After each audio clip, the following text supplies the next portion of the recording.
स्वागत है आपका खुशियों के त्यौहार में। यहाँ हम त्यौहार की तैयारी से पूजा की थाली तक का सफ़र पूरा करेंगे। आज हम जानेंगे छठ महापर्व के बारे में।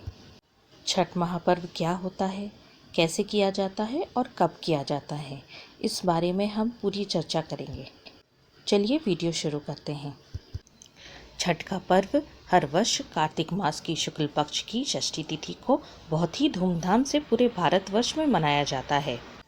इस वर्ष छठ पर्व की पूजा 20 नवंबर के दिन शुक्रवार को की जाएगी। बिहार में यह पर्व विशेष तौर पर बहुत हर्षोल्लास के साथ मनाया जाता है।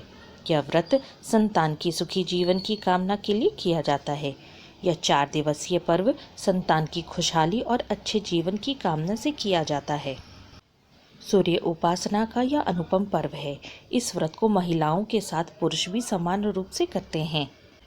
इस पर्व की शुरुआत कार्तिक शुक्ल पक्ष की चतुर्थी से होती है और कार्तिक शुक्ल पक्ष की षष्ठी को मुख्य पूजा के बाद सप्तमी की सुबह सूर्य को अर्घ्य देने के पश्चात पर्व का समापन होता है। यह व्रत अत्यंत ही कठिन होता है क्योंकि इस व्रत में पूरे 36 घंटे तक व्रती बिना कुछ खाए पिए रहता है। व्रत रखने वाली महिलाएं बहुत पवित्रता से व्रत करती हैं और उन्हें परवैतिन कहा जाता है। छठ पर्व षष्ठी तिथि से 2 दिन पहले यानी चतुर्थी से नहाय खाए से आरंभ होता है और इसका समापन सप्तमी तिथि को पारण करके किया जाता है। छठ पर्व पूरे 4 दिनों तक चलता है। इस पर्व में मुख्यतः सूर्य देव को अर्घ्य देने का सबसे ज़्यादा महत्व माना गया है।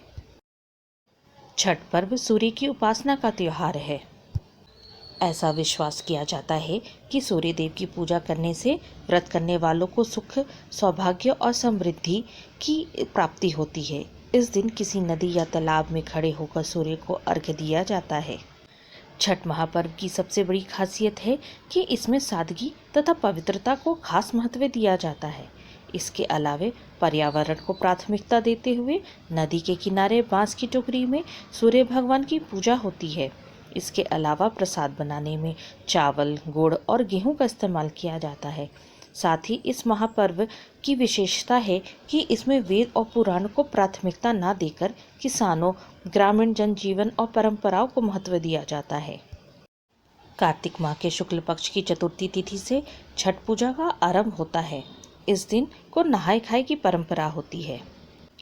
इस साल 18 नवंबर दिन बुधवार 2020 को नहाय खाई का दिन रहेगा।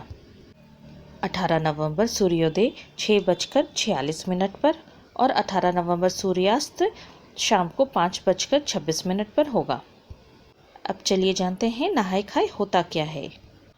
4 दिवसीय छठ पर्व की शुरुआत कार्तिक मास के शुक्ल पक्ष की चतुर्थी से होता है। इस दिन व्रती पूर्ण रूप से शुद्ध होकर व्रत से शुरुआत करता है, इसलिए छठ के पहले दिन नहाय खाए का खास महत्व है। आप जानते हैं दोस्तों, नहाय खाए का नाम क्यों पड़ा? इस दिन छठ करने वाले श्रद्धालु अर्थात व्रती शुद्धता पूर्वक स्नान कर सात्विक भोजन करता है। उसके बाद वह छठ संपन्न होने के बाद ही भोजन करता है, इसलिए इसे नहाय खाए कहा जाता है। इसके अलावा इस दिन छठ में चढ़ने वाला खास प्रसाद, जिसे ठेकुआ कहते हैं, उसके अनाज को धोकर सुखाया भी जाता है। नहाय खाए के दिन से घर की साफ सफाई होती है। आज के दिन घर में छठ करने वाला व्रती सात्विक भोजन करता है। उस दिन से घर में भोजन में लहसुन प्याज का इस्तेमाल नहीं होता है। इस दिन व्रती केवल एक बार भोजन करता है। नहाय खाए के दिन व्रती तैलीय चीज़ें जैसे पूरी और पराठे का सेवन नहीं करता है।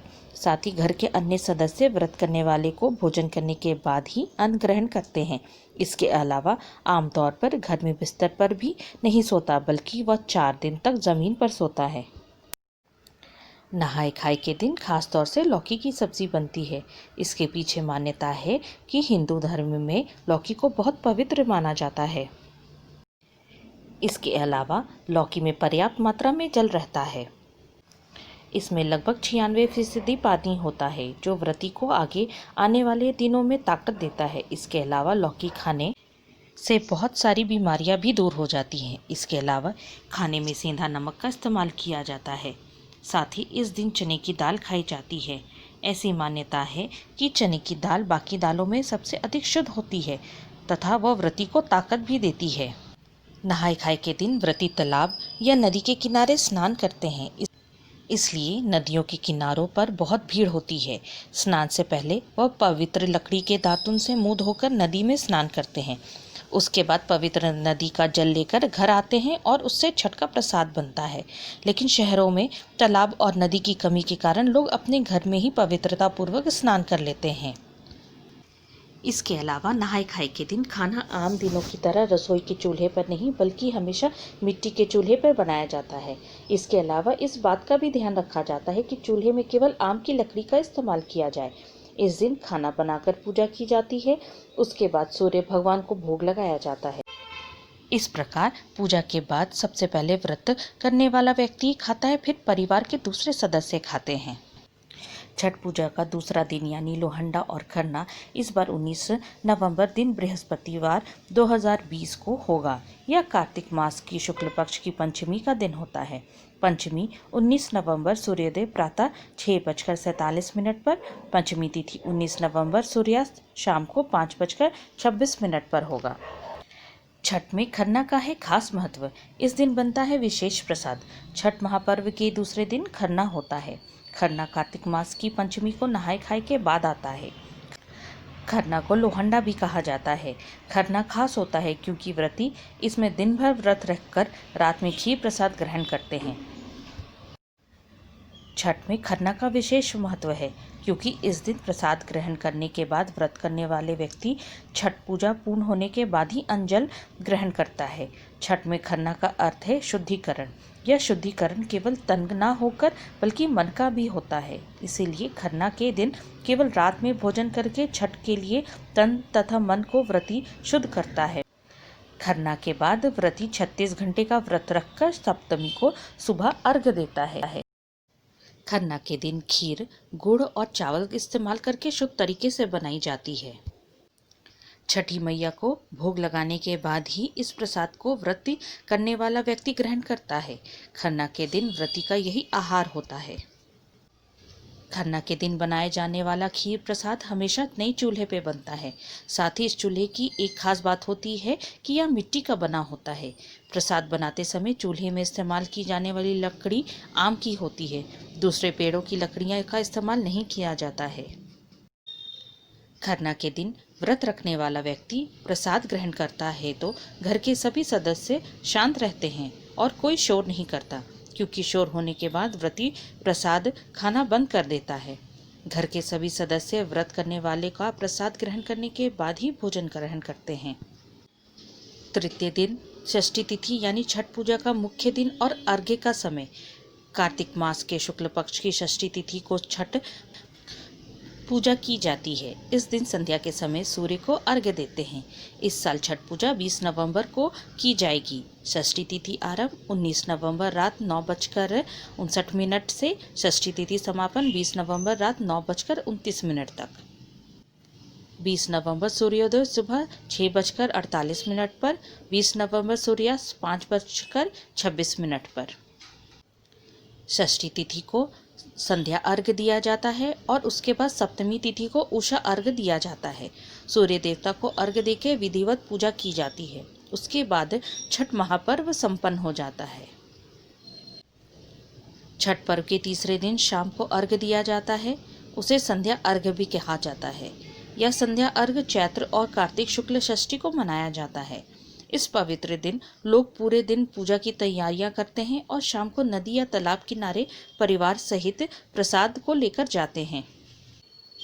पूजा में खास तौर से प्रसाद बनाया जाता है जिसमें ठेकुआ और कसार बनाया जाता है।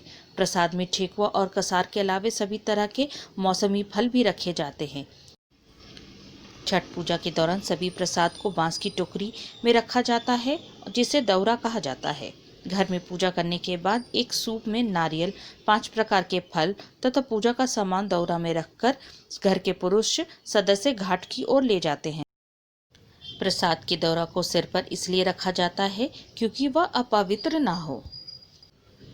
नदी या तालाब किनारे स्थान बनाकर महिलाएं बैठती हैं तथा नदी की मिट्टी निकालकर छठ माता का जो चौरा बनाया जाता है और वहां नारियल के साथ पूजा का सामान रखा जाता है। सूरज डूबने से थोड़ी देर पहले व्रती पूजा का सामान लेकर पानी में खड़े हो जाते हैं। उसके बाद अर्घ्य देने के बाद कुछ लोग घाट पर रात भर रुकते हैं, लेकिन कुछ लोग अपने दौरा का प्रसाद लेकर घर चले जाते हैं। उसके बाद सप्तमी की सुबह अर्घ्य दिया जाता है। कार्तिक मास के शुक्ल पक्ष की सप्तमी तिथि को छठ पूजा का व्रत समापन किया जाता है। इस दिन सूर्योदय के समय अर्घ्य देने के पश्चात छठ के व्रत का पारण करते हैं। इस वर्ष 21 नवंबर को छठ के व्रत का पारण होगा। 21 नवंबर सूर्योदय प्रातः 6:59 पर, 21 नवंबर सूर्यास्त शाम 5:25 पर। छठ पर्व के चौथे दिन सप्तमी को सूर्योदय के समय भक्त उगते सूर्य की पूजा कर अर्घ्य देते हैं। कुछ लोग शाम के अर्घ्य में चढ़ाए गए पकवानों को नए पकवानों से बदल देते हैं, लेकिन फलों को नहीं बदला जाता है। इस समय भी शाम की तरह ही विधिवत पूजा कर अर्घ्य दिया जाता है। उसके बाद वहां खड़े लोगों को प्रसाद बांटकर घर आते हैं। घर आकर प्रसाद वितरित किया जाता है। व्रती शरबत पीकर तथा प्रसाद खाकर व्रत तोड़ते हैं। इस तरह व्रत तोड़ने को पारण कहा जाता है। इसके बाद व्रती अन्न जल ग्रहण करते हैं। अगर आपको ये वीडियो पसंद आई हो तो हमें लाइक करें। अब तक सब्सक्राइब ना किया हो तो सब्सक्राइब भी करें। साथ ही बेल नोटिफाई करना ना भूलें। इससे हमारे आने वाली वीडियो की नोटिफिकेशन आप तक सबसे पहले पहुंचेगी। साथ ही कमेंट ज़रूर करके बताएं कि वीडियो कैसी लगी आपको। यहाँ तक बने रहने के लिए आप सबका धन्यवाद। जय छठी मैया की।